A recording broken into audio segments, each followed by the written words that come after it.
तो वहीं दूसरी तरफ यहाँ पर तने बहुत ज्यादा झिझकता है और उसके साथ में कहता है, हाँ हाँ ठीक है, आप चिंता ना करें, मैं यहाँ पर अपनी जान के ऊपर खेल कर भी है ना यहाँ पर अवनी का ध्यान रखने वाला हूँ। चलो ठीक है, चलो हम लोग शुरू करते हैं। उसके साथ में यहाँ पर अब आर्यब फिर से अपनी उसी चीज को स्टार्ट करना शुरू कर देते हैं। अगले पल यहाँ पर वो केवल अपनी खून की एक बूंद टपकाते हैं, जिसके साथ में एक पिलर बाहर निकल कर आने लगता है। तो वहीं दूसरी तरफ अब यहाँ पर जो प्राचीन संत आर्यब थे, उनके नीचे से वो जो पिलर था वो अब उसके ऊपर जाकर बैठ चुके थे। चलिए शुरू करते हैं। वहीं दूसरी तरफ जो आसपास से प्राचीन संत बैठे हुए थे ना, वह सभी अपनी एनर्जी को अब रिलीज करना शुरू करते हैं। वहां पर अचानक से ना लाइनें बन जाती है, गोल्डन लाइन्स यहाँ पर सीधा अब बीच के अंदर जाती है और वहां पर अचानक से सर्कल बनाकर सीधा उस पिलर के थ्रू यहाँ पर सीधा आर्यब के अंदर जाना शुरू कर देती है। अगले पल जो आर्यब थे वह हवा के अंदर उड़ना शुरू कर देते हैं। उनके बाल तितर बितर होकर इधर उधर फिरने लगते हैं। ऐसा लग रहा था कि वहां पर तेज हवाएं चल रही हो। इस समय अचानक से यहाँ पर जो आर्यब की आंखें थी गोल्डन कलर के साथ में साइन करना शुरू कर देती है। अचानक से आर्यब अपने हाथों को आगे रखते हैं और ऊपर की तरफ वेव करते हैं। जैसे वो ऐसा करते हैं कि अचानक से उनके अंदर से जो सारी एनर्जी थी वह आसमान को चीरते हुए ऊपर की तरफ जाने लगती है। शक! अगले पल यहाँ पर ऐसी आवाज के साथ में ही जो आसमान था वो फटना शुरू हो जाता है और वह काली दरार यहाँ पर दिखना शुरू हो जाती है। धीरे धीरे करते हुए यहाँ पर वह दरार बढ़ती हुई जा रही थी, लेकिन जैसे वो दरार वहां पर खुलती है तो अचानक से यहाँ पर उसके अंदर से बहुत ही ज्यादा खतरनाक एनर्जी बाहर निकलना शुरू हो जाती है। उसके साथ में धीरे धीरे करते हुए सभी की हालत गंभीर होती जाती है। ये क्या है? वहीं दूसरी तरफ जैसे विपिन ने उस चीज को देखा तो उसके रोंगटे वहां पर खड़े हो जाते हैं। ये क्या है? ये तो किलिंग एनर्जी है, बिल्कुल राक्षस की तरह। नहीं नहीं, ये वो नहीं है। विपिन को एक पल के तो ऐसा लगा जैसे कि यहाँ पर जो किलिंग एनर्जी थी ना वह उसी तरह लग रही थी, लेकिन अचानक से उसको कुछ समझ में आया और उसको पता चला कि यहाँ पर वो एनर्जी तो उससे बहुत ही ज्यादा भयानक थी। वास्तव में वो एनर्जी कुछ ऐसी थी कि यहाँ पर विपिन तो उसको है ना टच करने के बारे में बिल्कुल सोच ही नहीं सकता था। वो तो ऐसा कह रहा था, ना बाबा ना, मेरे को तेरे साथ पंगा लेना ही नहीं है ना, मैं क्यों लूं तेरे साथ पंगा, आखिरकार मेरे को क्या अपना माथा मनवाना है। क्योंकि वास्तव में वो जो एनर्जी थी ना वो इतनी ज्यादा भारी थी कि यहाँ पर जो विपिन के एक्यू पॉइंट से जो उसके अंदर उसके मेरिडियंस थे, अगर उसके अंदर वो एनर्जी गलती से भी लग जाती ना तो मेरिडियंस का वहीं पर टुकड़े टुकड़े हो जाते और विपिन हमेशा के लिए यहाँ पर स्वर्ग सुधार जाता। इसी वजह से विपिन ने अपने सारे छिद्र बंद कर दिए थे जहां से एनर्जी अंदर जा सकती थी। हाँ, सारे छिद्र जहां से एनर्जी अंदर जा सकती थी। वास्तव में इस जगह पर विपिन की पूरी तरह से रोंगटे खड़े हो गए थे। इस जगह पर ये जो पहले वाला उसके साथ में एक बार काम हुआ था जब देवता बाहर आया था, उसी तरह से उसको महसूस हो रहा था। उसके साथ में यहाँ पर अभी भी वो एनर्जी उनके शरीर के अंदर से बाहर निकलती जा रही थी। वही धीरे धीरे करते हुए उनके बाल सफेद होते हुए जा रहे थे। ये क्या? अच्छा, मुझे पता चला कि आखिरकार यहाँ पर इनके बाल और इनकी एनर्जी इस तरह से कैसे हो गई थी। मुझे ऐसा लगता है कि बहुत ज्यादा समय से यहाँ पर ये इस काम को कर रहे हैं। विपिन को अचानक से महसूस होता है कि हाँ, वास्तव में यहाँ पर ऐसा कुछ हुआ होगा, क्योंकि अचानक से जो भी आसपास में प्राचीन संत बैठे हुए थे ना उन सभी के बाल पूरी तरह से काले हो गए थे। ऐसा लग रहा था जैसे कि यहाँ पर उनके अंदर से खून एनर्जी को ऐसे सोख लिया गया है जैसे कि यहाँ पर पेड़ के अंदर से उसकी जीवन शक्ति को छीन लिया गया हो। वहीं दूसरी तरफ अचानक से यहाँ पर जो प्राचीन संत आर्यब थे वो अपनी हथेली को काटते हैं और अगले पल खून को टपकाना शुरू कर देते हैं। जैसे वो ऐसा करते हैं उनकी एनर्जी यहाँ पर धुआंधार स्पीड के साथ में ही निकलना शुरू कर देती है। लेकिन जैसे यहाँ पर वो जो खून का बूंद था वो नीचे जाकर गिरता है ना तो वहां पर अचानक से एक जगह ऐसे खुलती है जैसे कि कोई दरवाजा हो और उसके अंदर से एक ताबूत ऊपर की तरफ उड़ता हुआ आने लगता है। ये ताबूत अचानक से विपिन की आंखें वहीं पर ही सिकुड़ जाती है। वास्तव में इस जगह पर वह जो ताबूत अभी बाहर निकल कर आया था ना वह ताबूत यहाँ पर देखने में बिल्कुल वैसा था जैसे कि उसने यहाँ पर प्राचीन संत गंधर्व को देखा था जिसके अंदर वह लेटे हुए थे। वास्तव में उसके अंदर से भी ऐसा कुछ निकल रहा था। ये ताबूत यहाँ पर क्या कर रहा है? विपिन पूरी तरह से हैरान परेशान हो चुका था। अगले पल यहाँ पर जो वह एनर्जी थी उसकी वजह से यहाँ पर जो ताबूत था उसके कोनों के आसपास में है ना दरारें ऊपर की तरफ जाना शुरू हो गई थी। अगले पल बूम की आवाज आती है और आसपास के अंदर धुआं छट जाता है। अगले पल उसके अंदर से एक आकृति ऊपर की तरफ उड़ रही थी जो यहाँ पर अभी तक भी लेटी हुई थी। वहीं दूसरी तरफ जो प्राचीन संत आर्यब था उनका जो खून था वो अब तेजी से बहना शुरू हो जाता है जो यहाँ पर सीधा उस ताबूत के उस बॉडी की तरफ बढ़ता हुआ जा रहा था। ये बॉडी अचानक से विपिन की आंखें वहां पर फटने जाती है। वहां पर अब वो समझ नहीं पा रहा था कि क्या चल रहा है, लेकिन अचानक से वह समझ जाता है कि वह क्या था। क्या ये यहाँ पर प्राचीन संत आरिफ हो सकते हैं? अचानक से विपिन ने यहाँ पर इसका नियम लगा लिया था। वास्तव में यहाँ पर विपिन ने चाहे से प्राचीन संत आरिफ को देखा ना हो, लेकिन प्राचीन संत आरिफ भी यहाँ पर मास्टर शेख के बहुत ज्यादा टैलेंटेड बंदे थे। वास्तव में वो उनके बहुत ज्यादा टैलेंटेड स्टूडेंट थे, जहाँ पर उन्होंने यहाँ पर उनकी बहुत ही ज्यादा मदद की थी। हर एक चीज के अंदर वो उनकी मदद किया करते थे, चाहे से कोई सी भी जगह उनको बनानी हो, मास्टर शेख उनको ही कहा करते थे। हाँ, हालांकि यहाँ पर बात कुछ ऐसी थी कि यहाँ पर जो प्राचीन संत आरिफ थे ना, यहाँ पर वह प्राचीन संत गंधर्व जितने पावरफुल नहीं थे, लेकिन फिर भी वो यहाँ पर टॉप 10 स्टूडेंट्स के अंदर आया करते थे। यहाँ पर बात कुछ ऐसी विपिन को अब समझ में आ गया कि यहाँ पर आरिफ को उठाने के लिए यहाँ पर जो आर्यभ है ना, उनका खून क्यों लग रहा था, क्योंकि यहाँ पर प्राचीन संत आरिफ और प्राचीन संत आर्यभ दोनों मिले हुए थे।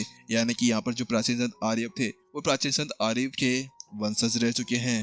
अगले पल जैसे यहाँ पर वह लाश बाहर निकल कर आती है ना, तो उसके साथ में ही आसपास की एनर्जी पूरी तरह से कम होना शुरू हो जाती है। जो दरारें अभी यहाँ पर खुल रही थी, वास्तव में उसके अंदर से जो एनर्जी थी उसका दबाव ऐसा कम हो गया था जैसे कि यहाँ पर वो उस लाश से डर रही हो, जो लाश अभी भी बाहर निकल कर आई थी। आसपास में एक सील लगी हुई थी जो आसपास की एनर्जी को पूरी तरह से सील कर रखे हुए थी, लेकिन इस वक्त अचानक से यहाँ पर उसकी जो दरारें थी वो भी कम होना शुरू हो चुकी थी। लेकिन यहाँ पर जाते जाते आखिरकार जो प्राचीन संत आर्यभ थे उनकी हालत पहले से बहुत ज्यादा गंभीर हो चुकी थी। वास्तव में ये कुछ ऐसा था जैसे कि यहाँ पर किसी पल वह मर जाएं, क्योंकि आखिरकार उनके अंदर से जो एनर्जी थी वह पूरी तरह से ड्रेन हो चुकी थी। प्राचीन संत आर्यभ का जो सर था वह धीरे धीरे नीचे झुकना शुरू हो गया था। उनकी एनर्जी निकलना पूरी तरह से कम हो चुकी थी। आखिरकार जो उनके अंदर एक एक बूंद थी वो भी निचोड़ी जा रही थी।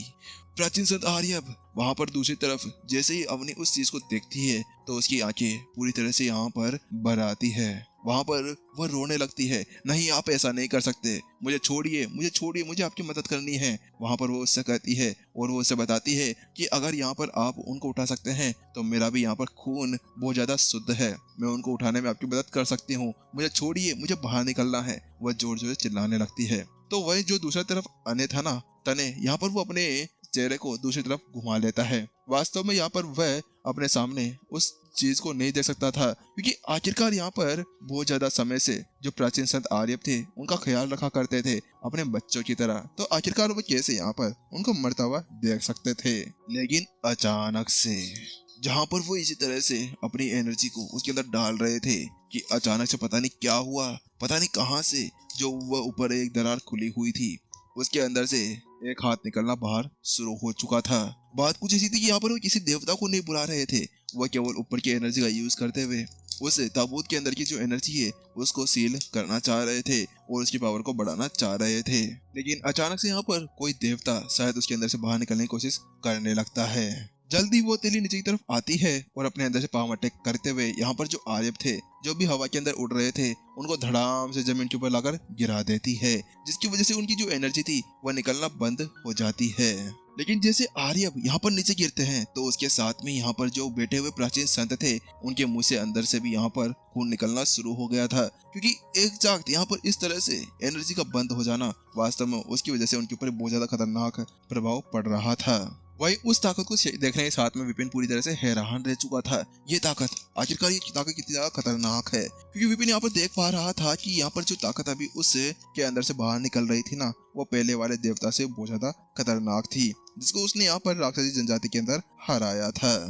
इसे जल्दी से रोको, अगर यहाँ पर ये बाहर आ गया तो यहाँ पे आसपास की जो सील टूटेगी ना, उसकी वजह से कुंसु रोमन के अंदर के सारे लोग मर सकते हैं। इतने से कहने के साथ में यहाँ पर जो आर्यभ थे वो अपनी उस कृपाण को बाहर निकाल लेते हैं और अगले पल अपने आप को बूस्ट करते हुए सीधा उसकी तरफ आगे बढ़ने लगते हैं। ऐसा लग रहा था जैसे कि यहाँ पर वो एक ड्रैगन की तरह उस अटैक को वहीं पर ही खत्म कर देंगे। तो वहीं दूसरी तरफ यहाँ पर ये देखते हुए कि कैसे एक लोअर वर्ल्ड का इंसान उसके ऊपर अटैक कर रहा है, तो वहीं दूसरी तरफ एक आवाज आती है और उसके साथ में ही शक, यहाँ पर जो वह कृपाण आगे बढ़ते हुए आ रहा था उसको वहीं पर ही रोक लिया जाता है।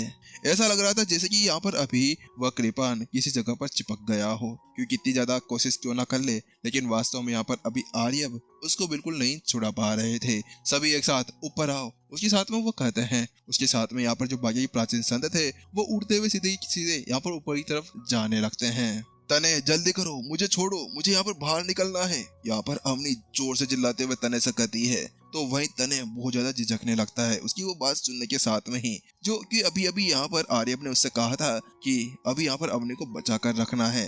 अभी ये झिझकने का समय नहीं है, मुझे जल्दी से बाहर निकालो, वरना यहाँ पर अगर मैं बाहर नहीं निकली तो उसके बाद में शायद यहाँ पर आसपास का पूरा एरिया तबाह हो जाएगा। उसके बाद में मुझे बचा के रखने का कोई भी फायदा नहीं होने वाला। जल्दी करो, शायद मैं उसको रोक सकती हूँ। वहीं दूसरी तरफ तने उसकी बात सुनने के बाद में थोड़ी देर चुप रहता है और उसके साथ में अपनी उंगली आगे बढ़ाते हुए केवल उसके ऊपर क्लिक कर देता है।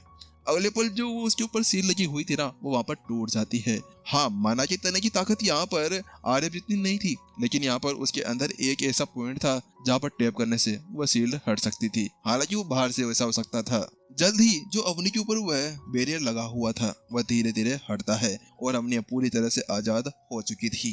हे तुम्हारी इतनी हिम्मत कैसे हो गई कि यहाँ पर मेरे मास्टर आर्यभ को इस तरह से तुम चोट बताने की हिम्मत करते हो। यहाँ पर अगले पल यहाँ पर जो अवनी थी अपने हाथ के अंदर लाल कलर की सोड ले आती है। उसके अंदर बीच के अंदर एक हीरा लगा हुआ था जो लाल कलर का था और उसके साथ में ही उसके आसपास में ड्रैगन चिपके हुए थे। इसके साथ में अवनी अपनी पूरी पोटेंशियल को यूज करती है और ऊपर की तरफ बढ़ने लगती है। उसके पीछे एक फिनिक्स आ चुका था। ऐसा लग रहा था जैसे कि यहाँ पर वह अभी एक फ्लेमिंग देवी हो जो कहीं से आई हुई हो। वहीं जैसे विपिन उस चीज को देखता है तो उसके साथ में विपिन हैरान हो जाता है।